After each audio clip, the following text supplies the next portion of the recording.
Assalamualaikum warahmatullahi wabarakatuh. Perkenalkan, kami dari kelompok 5 yang beranggotakan Debbie Febriani dengan NIM 10107018 dan Muhammad Rafki dengan NIM 10107042. Di sini kami memiliki judul proyek yaitu Perancangan Sistem Informasi Literasi Gemar Baca Warga Subang berbasis web. Baiklah, sebelum kita menjelaskan proyek yang kami miliki, di sini saya akan menjelaskan apa itu perancangan basis data. Perancangan basis data merupakan proses menciptakan perancangan untuk basis data yang akan mendukung operasi dan tujuan perusahaan. Dalam merancang suatu basis data, digunakan metodologi-metodologi yang membantu dalam tahap perancangan basis data. Metodologi perancangan adalah pendekatan struktur dengan menggunakan prosedur, teknik, alat, serta bantuan dokumen untuk membantu dan memudahkan dalam proses perancangan. Dengan menggunakan teknik metode desain ini dapat membantu dalam merencanakan, mengatur, mengontrol, dan mengevaluasi database development project. Proses perancangan basis data memiliki beberapa tujuan, di antaranya 1. Memenuhi informasi yang berisikan kebutuhan-kebutuhan pengguna secara khusus dan aplikasi-aplikasinya. 2. Memudahkan pengertian struktur informasi. 3. Mendukung kebutuhan-kebutuhan pemrosesan dan beberapa objek penampilan. Siklus hidup aplikasi basis data berhubungan dengan siklus hidup sistem informasi. Siklus kehidupan sistem informasi sering disebut dengan macro life cycle, di mana siklus kehidupan basis data merupakan micro life cycle. Proses perancangan basis data merupakan bagian dari siklus sistem informasi. Baiklah, setelah kita membahas apa itu perancangan basis data, di sini kami mengimplementasikannya perancangan basis data itu ke dalam sebuah model. Di sini kami memakai ERD atau Entity Relationship Diagram. Apa itu Entity Relationship Diagram? Entity Relationship Diagram adalah suatu bentuk diagram yang menjelaskan hubungan antar objek-objek data yang mempunyai hubungan antar relasi. Di sini kami memiliki beberapa entitas, beberapa relationship, dan beberapa atribut. Di mana pertama ada entitas anggota. Entitas anggota ini memiliki atribut yaitu ID user, email, password, username, alamat, dan nomor telepon. Kemudian, anggota ini memiliki relationship dengan buku, di mana buku ini adalah sebuah entitas. Entitas buku ini memiliki atribut yaitu ID buku, nama buku, tanggal masuk, dan karangan. Lalu, antara anggota dan buku ini memiliki relationship yaitu mengakses, di mana mengakses ini juga memiliki atribut yaitu ID user, ID buku, nama peminjam, tanggal peminjaman, dan tanggal pengembalian. Setelah itu, kami memiliki entitas admin. Entitas admin ini memiliki relationship dengan entitas buku. Entitas admin ini memiliki atribut yaitu ID user, email, password, username, alamat, dan nomor telepon. Di mana admin dan buku ini memiliki relationship yaitu dikelola. Bahwasanya bahwa buku ini dikelola oleh admin. Relationship kelola juga memiliki atribut yaitu ID buku, ID user, dan tanggal edit. Kemudian setelah itu kami memiliki entitas laporan. Entitas laporan ini memiliki relationship dengan entitas admin, di mana entitas laporan memiliki atribut yaitu ID buku, ID transaksi, ID user, kode laporan, dan admin. Di mana relationship ini bernama yaitu mengelola. Mengelola juga memiliki atribut yaitu kode laporan, ID user, dan bulan. Setelah itu, pada entitas laporan memiliki relationship dengan pustakawan. Pada entitas pustakawan ini memiliki atribut yaitu ID user, email, password, dan username, alamat, nomor telepon.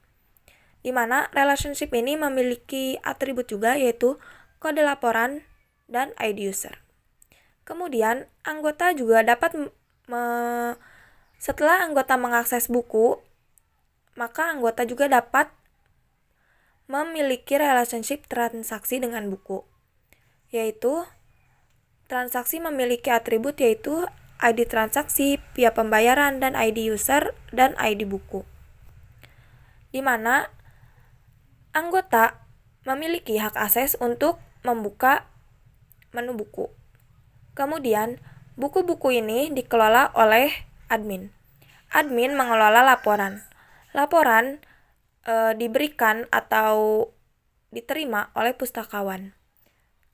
Dan juga anggota setelah mengakses buku dapat melakukan transaksi. Selanjutnya akan ada pembahasan kamus data dan struktur tabel yang akan dijelaskan oleh rekan saya yaitu Muhammad Rafki. Kemudian ada kamus data, pertama anggota, atributnya yaitu ID user, email, password, username, alamat, dan nomor telepon. Kemudian ada buku, atributnya ID buku, nama buku, pengarang, dan tanggal masuk. Kemudian ada mengakses, atributnya ID user, ID buku, nama peminjam, dan tanggal pengembalian. Kemudian ada admin, atributnya ID user, email, password, username, alamat, dan nomor telepon. Kemudian ada dikelola, atributnya ID user, ID buku, tanggal edit. Kemudian ada laporan, atributnya ID user, kode laporan, ID transaksi, ID buku, dan admin. Kemudian ada mengelola, atributnya kode laporan, ID user, dan bulan. Kemudian ada transaksi, atributnya ada ID transaksi, ID buku, ID user, dan via pembayaran. Kemudian ada pustakawan, atributnya ID user, email, password, username, alamat, dan nomor telepon. Kemudian ada menerima, atributnya ID user dan kode laporan. Selanjutnya struktur tabel, pertama tabel user, ada ID user, tipe data karakter 10 sebagai primary key. Kemudian ada email, karakter 20 not null. Ada username, varchar 16 not null. Ada password, karakter 20 not null. Ada alamat, teks 100 not null. Ada nomor telepon varchar 15 not null. Jenis user, enum, ada anggota, admin, pustakawan. Selanjutnya tabel katalog buku, ada ID buku, karakter 10 sebagai forward key. Ada nama buku, karakter 25 not null. Ada pengarang, karakter 30 not null. Ada kategori, karakter 20 not null. Ada tanggal masuk, date 16 not null. Kemudian ada tabel peminjaman, ada kode peminjaman, karakter 10 sebagai primary key. Ada ID user, karakter 10 sebagai forward key. Ada ID buku, karakter 10 not null. Ada nama peminjam, karakter 30 not null.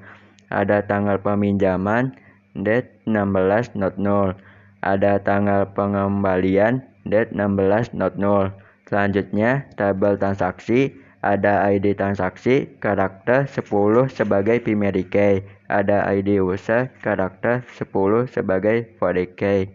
Ada ID buku, karakter 10 not null. Ada via transaksi, karakter 25 not null. Kemudian ada tabel laporan, ada ID user, karakter 10 sebagai forward key. Ada ID buku, karakter 10 not null. Ada ID transaksi, karakter 10 not null.